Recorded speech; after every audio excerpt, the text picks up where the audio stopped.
India has objected to remarks by a US State Department spokesperson on Delhi Chief Minister Arvind Kejriwal's arrest last week in connection with the alleged liquor policy scam. The External Affairs Ministry today summoned the US Deputy Chief of Mission and warned of unhealthy precedents and against unwarranted aspersions.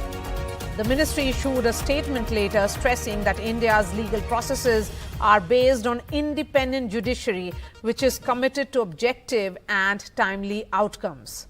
The US State Department had said it is monitoring reports of Arvind Kejriwal's arrest and has encouraged its Indian counterpart to ensure a fair, transparent and timely legal process for the jailed Delhi Chief Minister. The United States response comes days after Germany's Foreign Office stressed that Aam Aadmi Party leader, like any other Indian citizen facing charges, is entitled to a fair and impartial trial. That time too, the Indian government had called it a blatant interference in internal matters.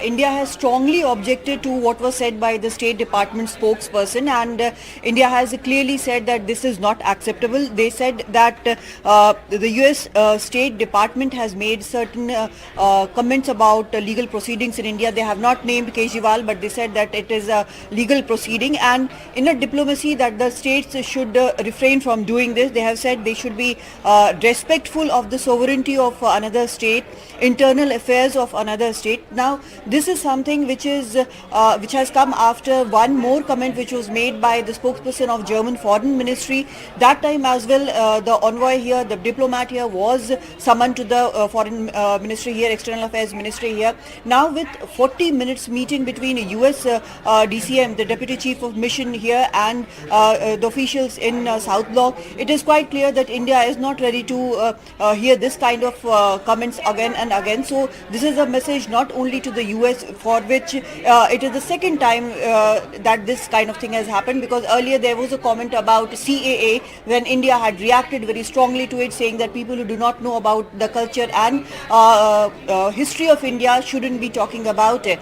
So this time the envoy was, US envoy was, the diplomat was summoned, a 40-minute meeting took place, and after that this statement has come out where India has also said that in India legal proceedings are free, fair and independent and committed to objective and timely outcomes, and casting aspersions on that is unwarranted. Now, that is a message to other countries as well, that this kind of meddling or this kind of comments on internal affairs of India would not be welcome at all, and this objection has made it very clear for everyone else. And in fact, NDTV also wrote to US Embassy to try and get their response. What they told us was that they cannot discuss private diplomatic conversations, and they went on to say that State Department has said we encourage a fair, transparent and timely legal process for the Chief Minister.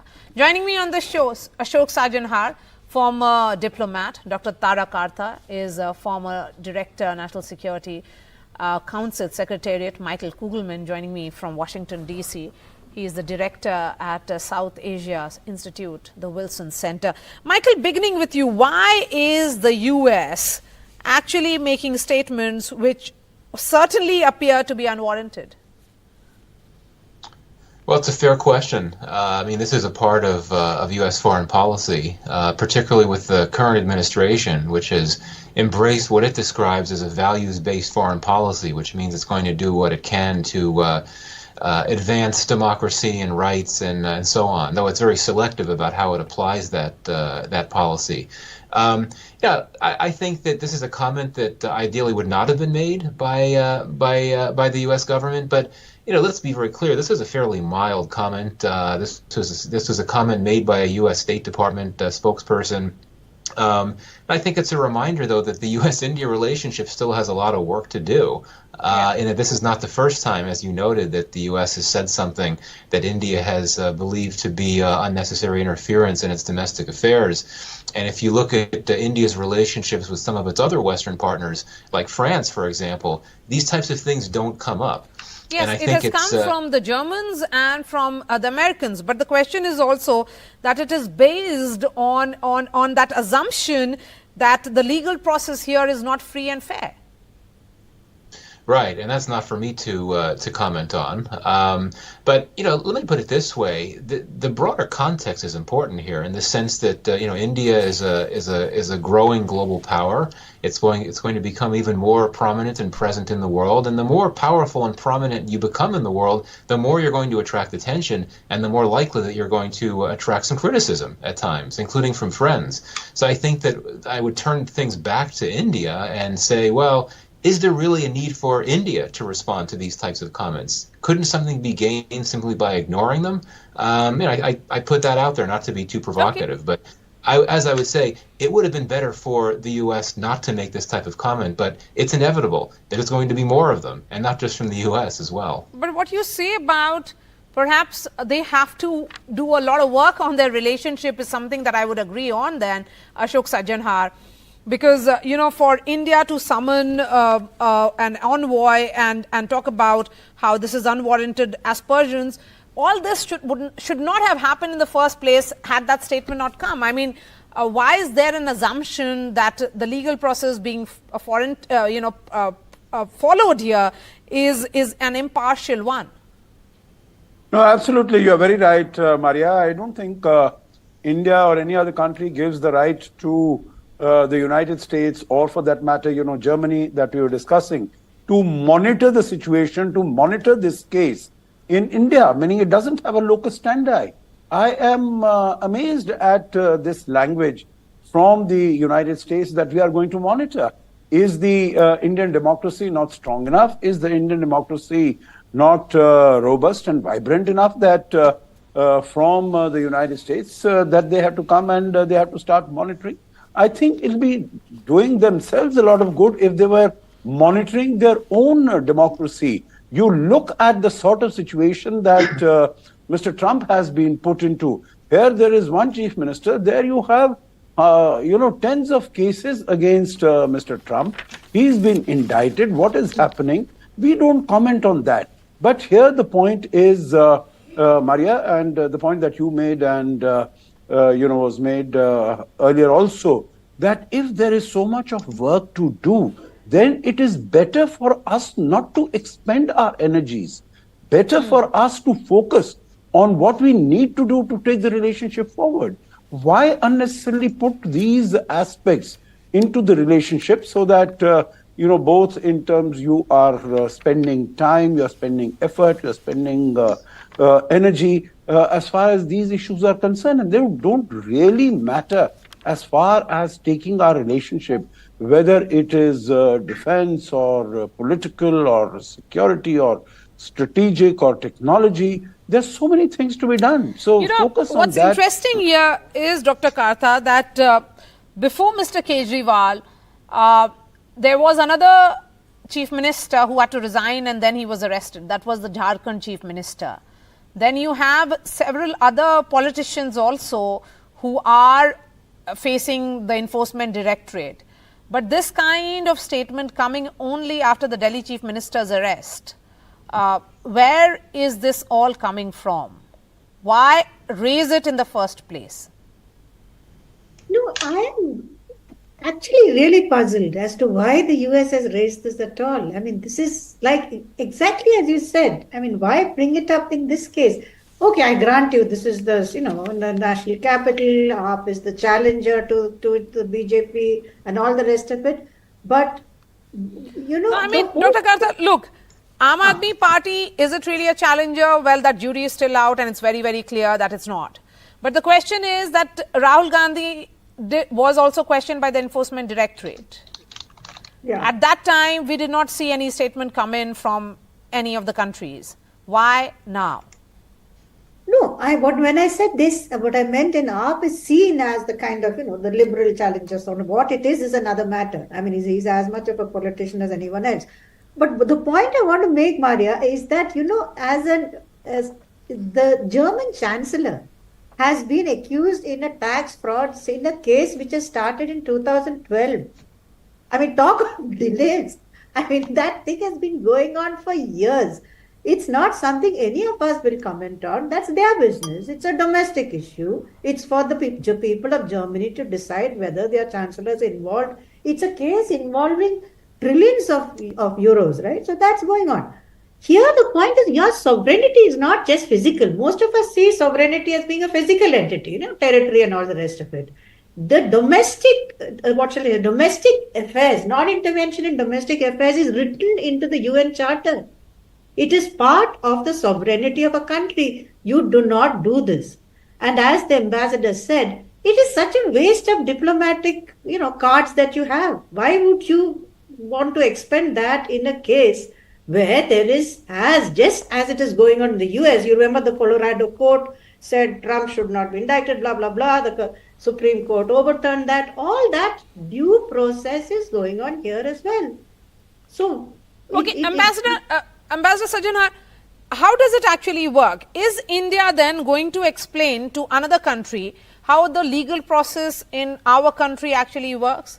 That Mr. Kejriwal skipped summons 9 times and then the enforcement directorate came knocking at his door. Is India going to explain the process of law? No, absolutely not. I think it is not India's responsibility or duty to teach and educate the world as to what India's procedures are. I think the embassies in the country are meant for that.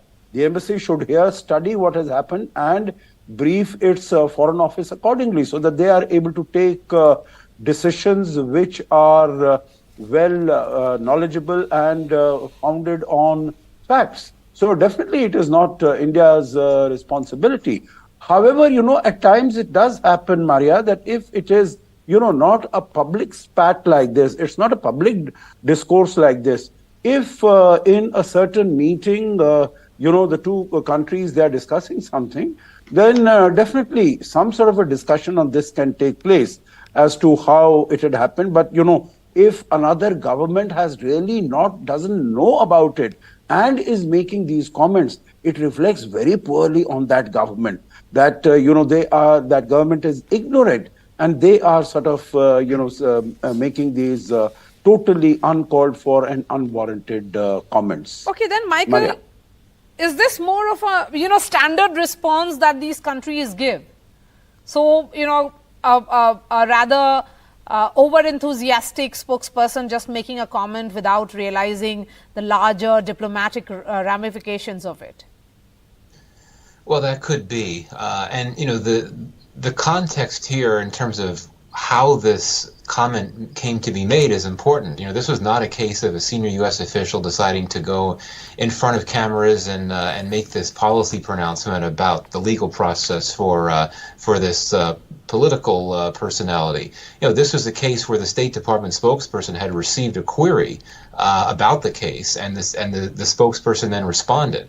So I think that's important to keep in mind here. It's not like the U.S. government was making this concerted effort to come out with a statement about what's happening with Kejriwal. It was really a response. It was a reaction. Now, absolutely, I acknowledge that it might have been better for the spokesperson to respond by saying, well, the U.S. government doesn't comment on domestic issues in India. But again, I don't think we should overstate just how substantive and significant a comment this was. It was simply a brief response to a query from a journalist. But again, I think that this would be a lot better. This would have ended up a lot better if the comment had been made to start with. But again, it's a reality, and we will hear more comments like this. So that's why my point would be, we also need to look at what the best way is for New Delhi to respond. That's not my place to say, but isn't there some advantage gained by simply ignoring such comments, which I think could perhaps send a strong message as well? And I would make one more comment. Oh, sorry, go ahead. Okay, let me take a response on that. Ambassador Sajjan, could India have not responded at all, as Michael is suggesting? No, not at all, because, then that will embolden some of the other countries who might be lurking in the wings that, if the United States can do it, if Germany can do it, then we will also join the bandwagon. Not at all. I think this is a message that goes out not only to Germany, not only to the United States, but to the world in general. Some of the other countries who might have strong liberal movements in their countries. And I think it also sends out a message, in my view, Maria, for future, that if there are Yes. some comments like this, the countries will sort of, Be sit back, careful. reflect, and say that, if India is going to, respond in such a strong manner, push back in such a robust manner, then it's not worth the while for them to be making such comment. Meaning but there can be very many, the manner in which the official spokesperson, he could have said this is an internal matter of the country and it's not our place, which it is really.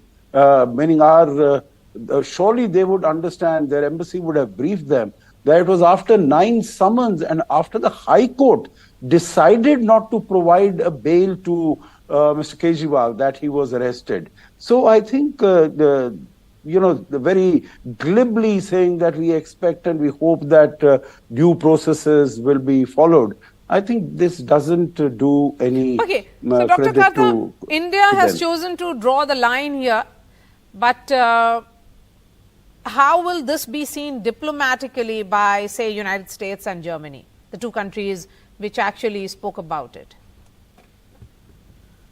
Are you asking me? Yes, Dr. Karta. Yeah, so I think I would absolutely back what Ambassador Sajjan has said. And honestly, though I think Michael's point, the fact that it was not a formal, press briefing where the statement was made, that is there. But nonetheless, this was made, and there is no other recourse than to respond to it. And the very strong response that we've given, I think, was entirely necessary, because we are not at any point given to taking such things from any country, and it's so unwarranted. It is not as if we are a very noisy democracy. We make we are there like in very upfront with all these things, but it is a fully functioning democracy in some ways, far more. And you've seen recently, Maria, those things which came out saying in the happiness index, putting us at the bottom below countries who have no governments. I mean, so there is a slant. Let's be very clear. There is a slant against India and saying that, you're not good enough for this XYZ. So this response was required. You had to, I think MEA has played it very well. They've been very upfront about it. Please don't tell us what to do. So there we go. All right. Dr. Tara Karta, Ashok Sajjanhar and Michael Kugelman, appreciate your time. Thank you so much. We are putting out Thank you. the entire debate on ndtv.com. That's all from me. I'll be seeing you tomorrow. Thanks so much.